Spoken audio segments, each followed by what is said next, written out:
Soy Mauricio Canales. Continuamos con la jornada de enriquecimiento espiritual titulada El bautismo diario del Espíritu Santo en su etapa de consolidación, leyendo el libro Los Hechos de los Apóstoles de la autora cristiana Elena de White. Día 10. Ahora oían a los discípulos declarar que era el Hijo de Dios al que habían crucificado. Los sacerdotes y gobernantes temblaban. La convicción y la angustia se apoderaron del pueblo. Al oír esto, se compungieron de corazón y dijeron a Pedro y a los otros apóstoles: Hermanos, ¿qué haremos?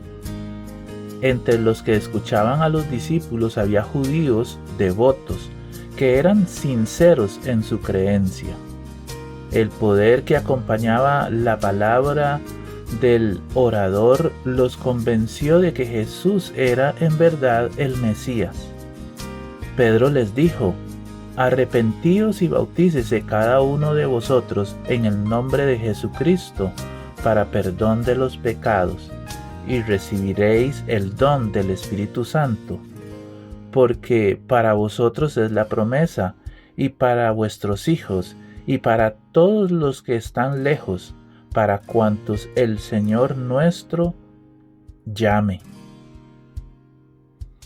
Pedro insistió ante el convicto pueblo en el hecho de que habían rechazado a Cristo porque habían sido engañados por los sacerdotes y gobernantes, y en que si continuaban dependiendo del consejo de esos hombres y esperando que reconocieran a Cristo antes de reconocerlo ellos mismos, jamás lo aceptarían. Esos hombres poderosos, aunque hacían profesión de piedad, ambicionaban las glorias y riquezas terrenales. No estaban dispuestos a acudir a Cristo para recibir luz. Bajo la influencia de esa iluminación celestial, las escrituras que Cristo había explicado a los discípulos resaltaron delante de ellos con el brillo de la verdad perfecta. El velo que les había impedido ver hasta el extremo de lo que había sido abolido fue quitado ahora, y comprendieron con perfecta claridad el objeto de la misión de Cristo y la naturaleza de su reino.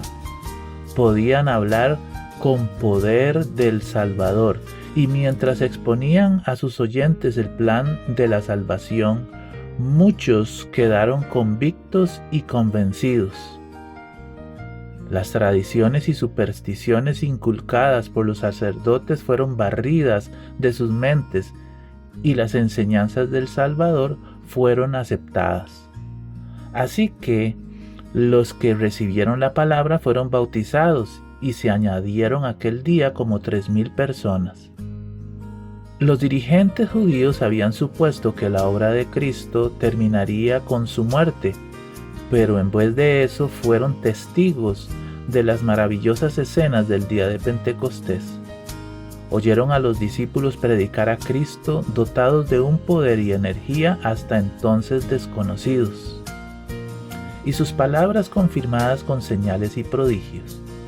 En Jerusalén, la fortaleza del judaísmo, miles declararon abiertamente su fe en Jesús de Nazaret como el Mesías. Los discípulos se asombraban y se regocijaban en gran manera por la amplitud de la cosecha de almas. No consideraban esta maravillosa cosecha como el resultado de sus propios esfuerzos. Comprendían que estaban entrando en las labores de otros hombres. Desde la caída de Adán, Cristo había estado confiando a sus siervos escogidos la semilla de su palabra para que fuera sembrada en los corazones humanos. Durante su vida en la tierra había sembrado la semilla de la verdad y la había regado con su sangre. Las conversiones que se produjeron en el día de Pentecostés fueron el resultado de esa siembra, la cosecha de la obra de Cristo que revelaba el poder de su enseñanza. Los argumentos de los apóstoles por sí solos, aunque claros y convincentes, no habrían eliminado el prejuicio que había resistido tanta evidencia, pero el Espíritu Santo hizo penetrar los argumentos en los corazones con poder divino. Las palabras de los apóstoles eran como saetas agudas del Todopoderoso que convencían a los hombres de su terrible culpa por haber rechazado y crucificado al Señor de gloria.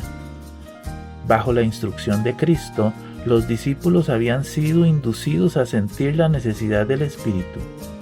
Bajo la enseñanza del Espíritu recibieron la preparación final y salieron a emprender la obra de su vida. Ya no eran ignorantes y sin cultura, ya no eran una colección de unidades independientes ni elementos discordantes y antagónicos. Ya no estaban sus esperanzas cifradas en la grandeza mundanal. Eran unánimes, de un corazón y un alma. Hechos 2:46 y 4:32. Cristo llenaba sus pensamientos.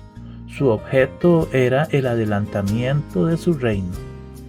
En mente y carácter habían llegado a ser como su maestro y los hombres conocían que habían estado con Jesús. Hechos 4:13.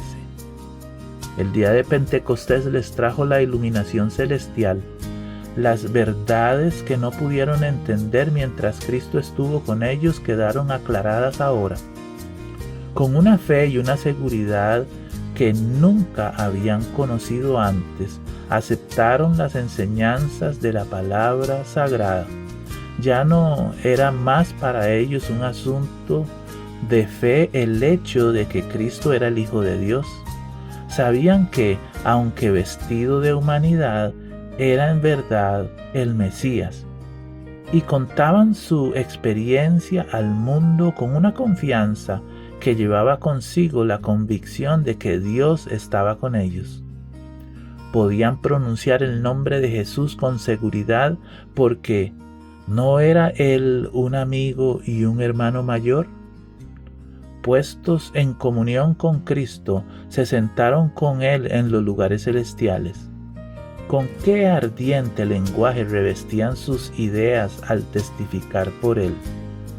Sus corazones estaban sobrecargados con una benevolencia tan plena, tan profunda, de tanto alcance, que los impelía a ir hasta los confines de la tierra para testificar del poder de Cristo.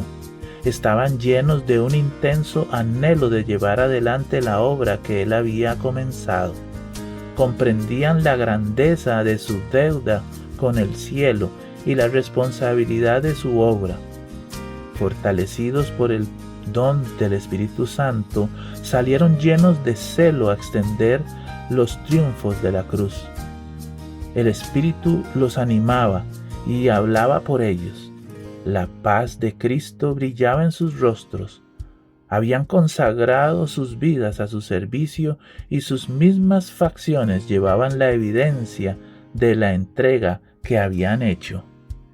Y ahora recuerda, orar por el bautismo diario del Espíritu Santo, orar por tus familiares y amigos, vivir en la presencia de Cristo, dar testimonio del Evangelio, diezmar y ofrendar de manera sistemática. Que Dios te bendiga. Recibe un abrazo.